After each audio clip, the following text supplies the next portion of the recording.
Hello viewers, and welcome once again to Playing with Tommys, where we aim to demonstrate the basics of learning to play violin, with me, Jason, and my young apprentice, Jade. Today, we're not going to be playing any notes, fancy jigs, scales or arpeggios. We're going to show you some rudimentary techniques on how to hold the violin. Very important. Violin. Now most of you, I should imagine, will have a neck rest. To make it more comfortable for you to secure the violin between your shoulder and your chin or jawbone, and also a chin rest. There are very many varieties of chin rests. Some go in the center, some go at the side. Whichever suits you best. You may have to experiment with a lot before you find the one that suits you. For example, because I have a long neck, I prefer to have my chin rest in the center, which enables me to securely hold the violin like this. It's quite secure, it's not going to move. Combination of the chin rest and the shoulder rest. It's very comfy and quite natural. Jade has a slightly different chin rest. Hers is to the side and a slightly different shoulder rest. And Jade's violin is obviously much smaller. Jade, could you show us how you use your violin? Very good. Now if you could just move your hand away there. As you can see, Jade has the violin comfortably between the shoulder and her chin, using both the chin rest and the shoulder rest. If you can move your arm away, Jade. That's it, just let your head fall naturally. And once again, that is quite secure on her neck there. Right. So, here we go. Look, Ma, no hands. Now, the next important step is, once you're comfortable with the violin, is the left hand. Now this is very important, obviously, because this is what's going to be doing all the work, all the intricate finger work. So you've really got to get this correct, otherwise you're going to get cramp, stiffness, and you just won't be able to reach those notes. So Jay, could you put the violin to your neck?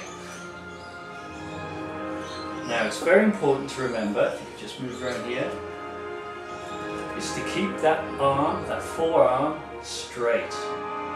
Right from the elbow, through the wrist, to the knuckles. That must remain straight at all times.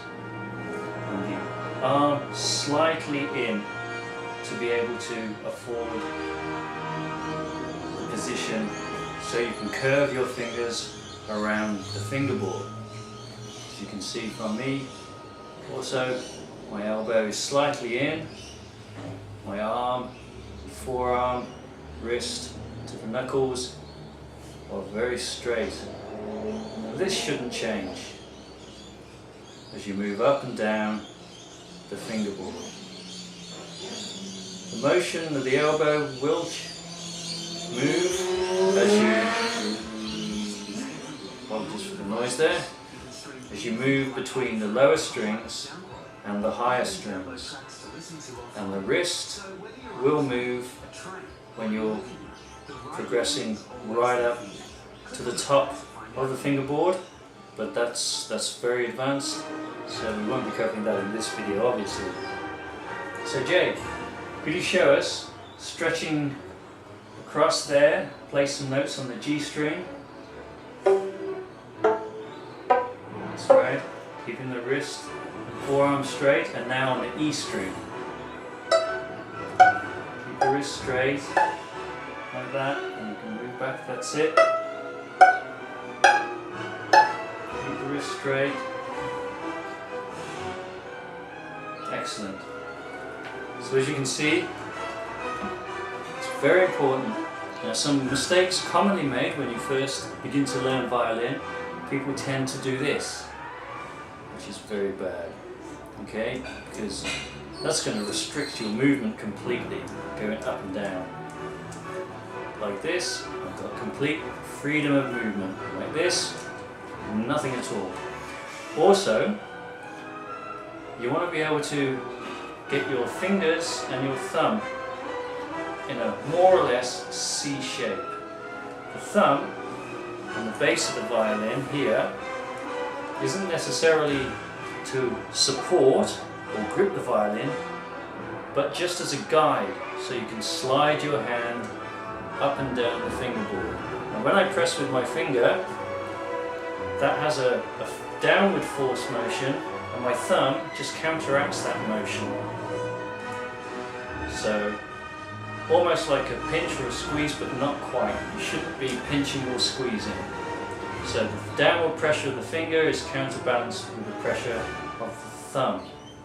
Now you don't need an awful lot of pressure to play a note, but just enough pressure between the finger and the thumb.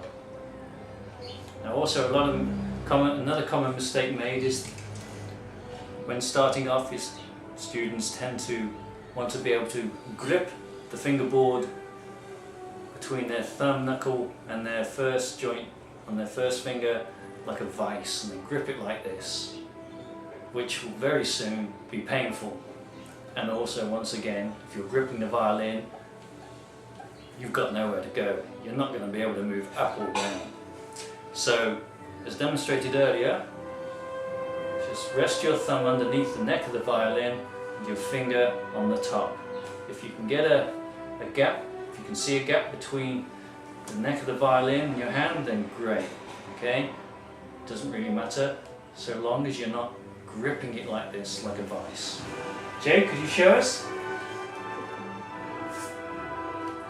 The wrist straight. Over this way, that's it. There we go. It's very good. You can see there's a gap here. There's no gripping, no vice-like grip. And the thumb is just counteracting the pressure, the downward force of the finger. And the violin is secure between the neck and the chin. And the arm is slightly round because playing the lower strings. Excellent. Well, that's about all we have for you for this demonstration. If you have any questions, comments, please feel free to comment on the YouTube website, and we'll get back to you as soon as we can. So I hope you enjoyed this session. I know I enjoy showing beginners on the basics, so stay tuned and we'll be popping some more videos soon enough. Thanks, bye.